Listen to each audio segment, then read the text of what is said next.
Na pacata cidade de Sobral, sertão do Ceará, uma única palavra sussurrada na hora errada desencadeou a mais sangrenta guerra familiar já vista na região.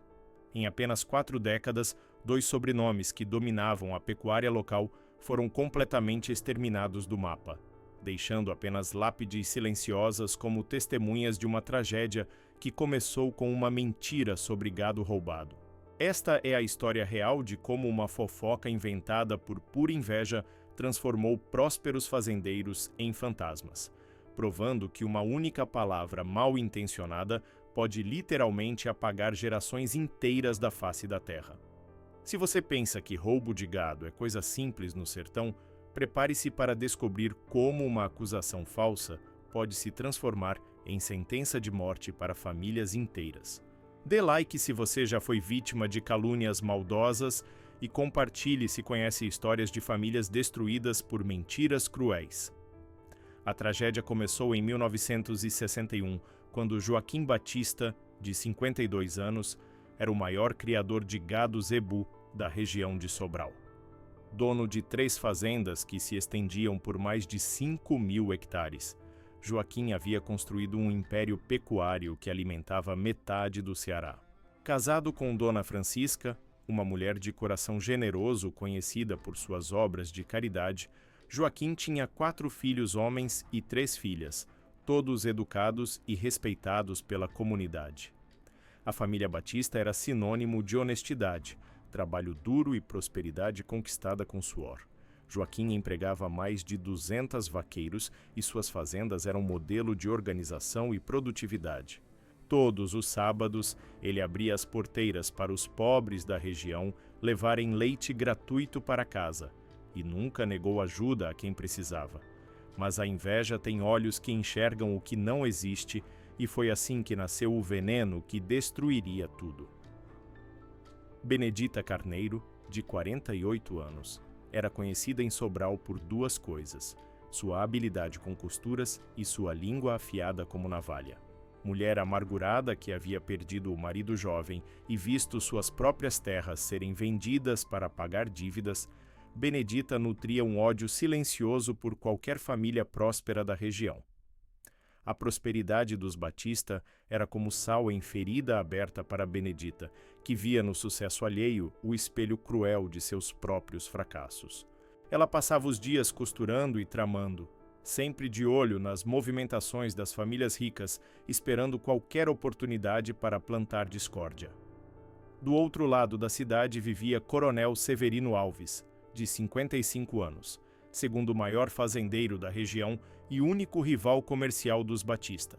Severino criava gado de corte e mantinha uma rivalidade comercial saudável com Joaquim, mas sempre com respeito mútuo. As 2 famílias compravam e vendiam gado uma da outra há mais de 20 anos, numa relação de negócios cordial que beneficiava ambos. Foi nessa rivalidade comercial natural que Benedita viu a oportunidade perfeita para plantar sua semente de destruição. Em uma tarde sufocante de julho de 1961, Benedita estava no mercado central de Sobral, quando viu Toninho Batista, filho mais velho de Joaquim, conversando com alguns vaqueiros da família Alves sobre a compra de algumas cabeças de gado. A conversa era perfeitamente normal, negócios rotineiros entre as 2 famílias, mas a mente envenenada de Benedita transformou aquela cena inocente em combustível para sua maldade. Naquela mesma noite, ela procurou Dona Raimunda, esposa do Coronel Severino Alves, com uma história que mudaria para sempre o destino das 2 famílias. Dona Raimunda, como cristã temente a Deus, não posso ficar calada vendo uma família honrada sendo roubada, disse Benedita com falsa preocupação. Hoje vi o Toninho Batista combinando com seus vaqueiros de marcar o gado de vocês com o ferro dos Batista. Estavam falando de levar 50 cabeças na calada da noite. Pensei que a senhora deveria saber, porque todo mundo já está comentando que os Batista andam roubando gado dos vizinhos para aumentar o rebanho. A mentira era diabólica e calculada. Benedita sabia que roubo de gado no sertão era crime que se pagava com sangue, e que uma acusação dessas entre famílias poderosas seria como acender um barril de pólvora. Dona Raimunda ficou transtornada com a informação. Sem verificar a veracidade da história, ela imediatamente contou para o marido Severino, que explodiu de raiva. Esses Batista pensam que podem me roubar na minha própria casa? Depois de 20 anos de parceria, agora querem me passar para trás? Vou acabar com essa raça de ladrões! Gritou Severino, completamente cego pela ira. Na manhã seguinte, sem qualquer investigação ou conversa civilizada, Coronel Severino apareceu na sede da fazenda principal dos Batista, armado com um rifle .44 e acompanhado de 6 vaqueiros também armados. Joaquim Batista, seu filho, é um ladrão de gado e você vai pagar por essa desonra. E berrou Severino na varanda da Casa Grande, na frente de toda a família. Joaquim, completamente confuso, saiu para entender o que estava acontecendo. Severino, que história é essa? Que roubo! Toninho nem saiu da fazenda ontem. Que confusão é essa, compadre? Mas Severino não queria ouvir explicações. Não me venha com mentiras, Joaquim. Todo mundo viu seu filho combinando com meus vaqueiros para roubar meu gado. Vocês vão devolver as 50 cabeças que roubaram ou vão pagar com sangue? A discussão rapidamente escalou, atraindo todos os trabalhadores das 2 fazendas que assistiam atônitos ao confronto entre os 2 fazendeiros mais respeitados da região. Toninho Batista, de apenas 24 anos, ao ouvir seu nome sendo difamado, saiu da casa para defender sua honra. Coronel Severino, o senhor está sendo enganado por algum fofoqueiro maldoso. Eu jamais roubaria gado do senhor ou de qualquer pessoa. Alguém inventou essa história para causar problema entre nossas famílias. Mas Severino, já convencido da culpa dos Batista pela versão distorcida que havia chegado até ele, interpretou a negativa como mais uma mentira e desaforo. Mentiroso, ladrão, vou lavar minha honra com o sangue da sua família, gritou Severino, levantando o rifle. O que aconteceu nos próximos segundos mudou para sempre o destino das 2 famílias. Joaquim, vendo que Severino estava apontando a arma para seu filho, se jogou na frente de Toninho no exato momento em que o tiro foi disparado. A bala atravessou o peito de Joaquim Batista, que morreu instantaneamente nos braços do filho, sem nem entender por que estava morrendo. Pai, pai, por que fizeram isso com o senhor? Gritava Toninho, abraçado ao corpo ensanguentado do patriarca. Severino, ao ver Joaquim morto, percebeu a dimensão do que havia feito. Mas era tarde demais. O primeiro sangue havia sido derramado. E no sertão, sangue se paga com sangue. Dona Francisca saiu da casa correndo, se jogou sobre o corpo do marido e fez um juramento que ecoou por toda a fazenda. Joaquim, meu amor, juro pela sua alma que essa morte não ficará sem vingança. Os Alves vão pagar caro por esse crime. O assassinato de Joaquim transformou uma fofoca maldosa em guerra declarada. Toninho Batista, agora chefe da família aos 24 anos, jurou vingança eterna contra todos os Alves. Mataram meu pai por uma mentira que eles mesmos inventaram. Vou acabar com essa raça de assassinos e mentirosos. Prometeu no velório do pai diante de toda a cidade de Sobral.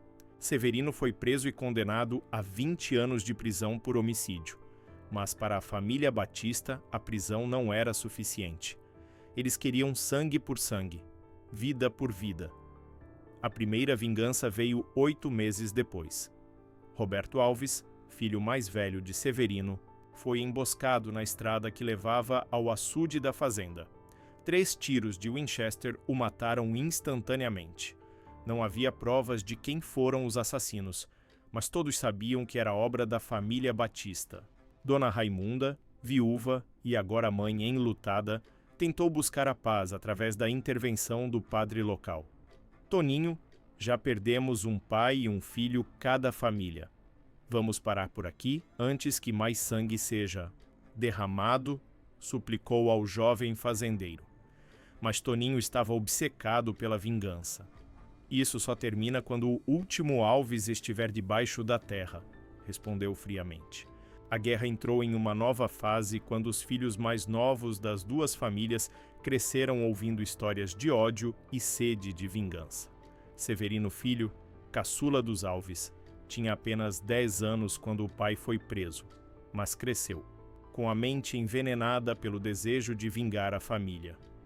Do lado dos Batista, Joaquinzinho, filho mais novo do patriarca morto, também foi criado sabendo que tinha inimigos mortais que haviam assassinado seu pai. Quando esses meninos se tornaram homens nos anos 1970, a violência recomeçou com força total. Severino Filho, agora com 22 anos, formou um bando com primos e pistoleiros para caçar os Batista restantes.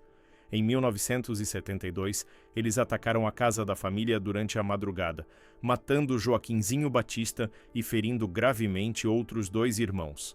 Toninho Batista, já com mais de 30 anos e quebrado pela dor de ver seus irmãos morrerem um por um, vendeu propriedades para contratar matadores profissionais e declarou guerra total aos Alves. Se querem guerra, vão ter guerra, mas vão pagar caro por cada Batista que mataram, jurou o fazendeiro, com os olhos já sem vida de tanto sofrimento. A década de 1970 foi um inferno em Sobral. As duas famílias se caçavam pelas ruas da cidade e pelas estradas rurais. Emboscadas, duelos, envenenamentos e execuções se tornaram rotina. A cada morte, o ódio se multiplicava. Os filhos cresciam ouvindo que tinham que vingar os pais mortos. As esposas enviuvavam e ensinavam aos filhos pequenos que a única missão na vida era exterminar a família inimiga. Em 1975, morreu Toninho Batista, não por bala ou veneno, mas de infarto fulminante aos 38 anos. O estresse de ver a família sendo dizimada literalmente parou seu coração. Em 1978, Severino Alves morreu na prisão, também de problemas cardíacos, sem nunca descobrir que havia matado um homem inocente por causa de uma mentira cruel. Mas a guerra continuou com os filhos e netos, que haviam nascido e crescido respirando ódio. Na década de 1980, restavam apenas alguns descendentes das duas famílias, mas o ódio havia se tornado hereditário, passando de pai para filho como uma maldição. Em 1983, numa emboscada na Feira de Sobral, morreu o último homem adulto da família Batista. 2 anos depois, em 1985, o último Alves foi encontrado morto em sua própria casa com sinais de tortura. A guerra, que havia começado 24 anos antes por uma mentira sobre gado roubado, finalmente chegava ao fim. Não porque alguém havia vencido, mas porque não sobrou mais ninguém para lutar. Hoje, no cemitério de Sobral, as lápides dos Batista e dos Alves ficam em extremos opostos, como se nem na morte eles pudessem encontrar paz. 2 sobrenomes orgulhosos, 2 linhagens centenárias completamente apagadas do mapa, por causa de uma fofoca inventada por uma mulher amargurada.